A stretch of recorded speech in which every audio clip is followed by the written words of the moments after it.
The most straightforward and potentially most lucrative way to monetize a blog is by selling a product. This can be a physical product or a digital product. If you have an existing business selling physical products and you're building a blog to market them, then you're good to go. That's a really smart strategy, and the biggest companies in the world are finally beginning to use content marketing to their advantage, so you are in very good company. If you're just a blogger looking to create a revenue stream, digital information products may be a good choice. This internet thing has shaken up a lot of industries, and education's one of them. We're no longer totally reliant on colleges and universities to learn new skills, professional or otherwise. There's a huge, growing industry of specialized online education, and you're taking an online course right now, so you know exactly what I'm talking about.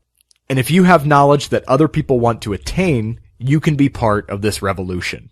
It's never been easier to self-publish an ebook on the Amazon Kindle store or even a physical book with something like CreateSpace.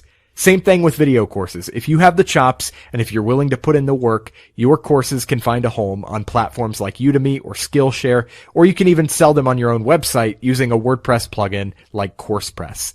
Information products are quite possibly your best opportunity to build a business around your blog. Depending on your industry and your skill set, there are other digital products you could offer as well, including software as a service, mobile apps, website templates, WordPress themes, things of that nature. Whatever it is, just make sure it's something that your audience actually wants and that adds some kind of value to their lives.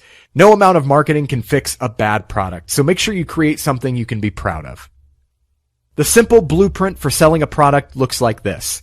Write epic content, get people to opt into your list with valuable lead magnets, send them free exclusive content that blows their minds because it's so good, and then eventually ask for the sale using all the free value you've given them as leverage. Membership sites are another popular revenue model that has the potential to bring in recurring and ever-increasing income for you.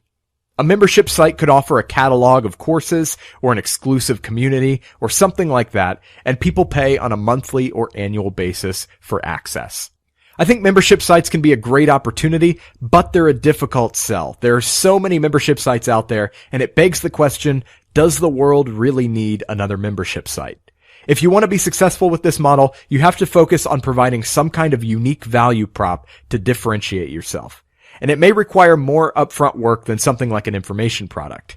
If you're offering a catalog of courses, for example, you have to first produce those multiple courses. And if you're offering a community, you have to seed the community and get some real engagement started as soon as possible.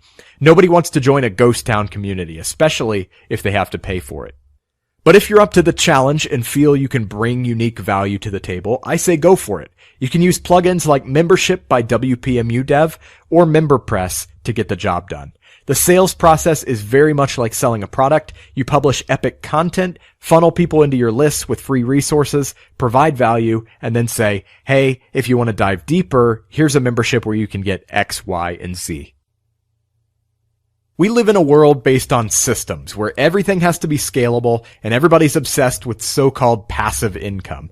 But the fact is, selling services and doing unscalable things can be the quickest route to profitability for your blog. The reason is simple.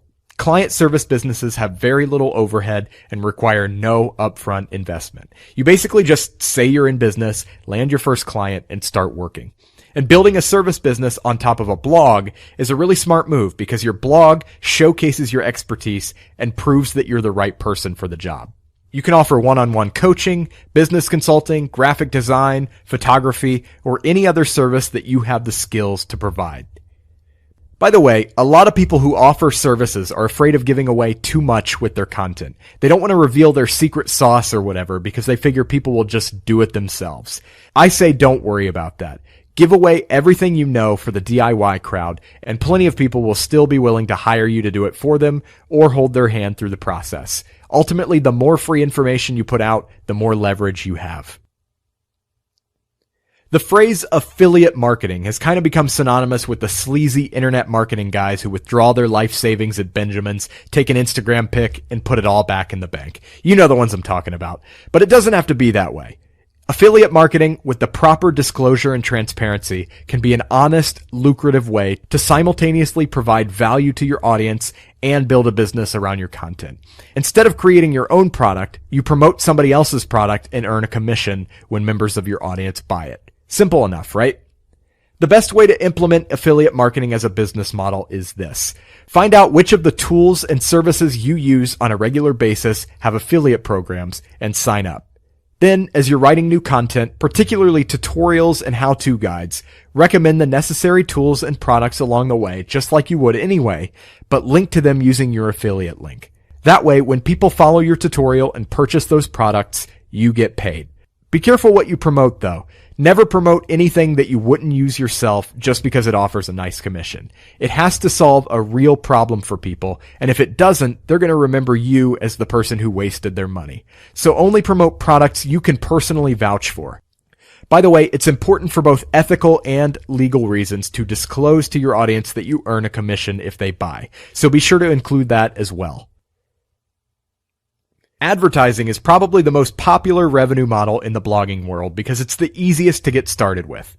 But that doesn't mean it's the best. In fact, it's not. Things have changed a lot over the years, and the fact is, advertising doesn't pay as well as it used to. And in almost all cases, it negatively impacts the user experience, and it sends people away from your site. With that said, I know it's just about the only option for some topics like news or politics or celebrities, things like that, and it can generate revenue for you. There are two models of advertising for bloggers, direct and indirect. Direct advertising is where you sell placement directly to a company, and indirect advertising is where you use a middleman like Google AdSense or some other ad network. Indirect advertising is a lot easier to get set up with because you basically just sign up with an ad network, copy some code onto your site, and forget about it. Direct advertising is more difficult, but it has the potential to bring in a lot more money.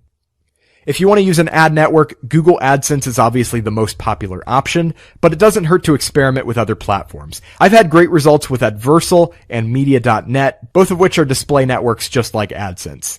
You can also look into content recommendation, aka native ad networks like Rev Content and Outbrain. Direct ad sales can be a lot more profitable because you're working with brands directly with no middleman.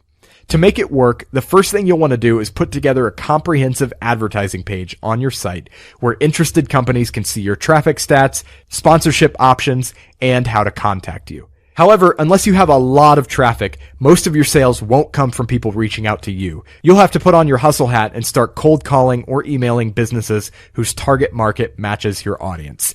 This is where you have to stop thinking about advertising as a way to monetize your blog and start thinking about it as you helping a company reach its marketing goals. If you can make that mindset shift, you'll have a lot more success with advertising and sponsorships. If sales isn't your thing, you might think about hiring a commission-based sales manager to sell your ad inventory. But I highly recommend you do it yourself at least a few times so you can learn what works and what doesn't and who your ideal sponsors are.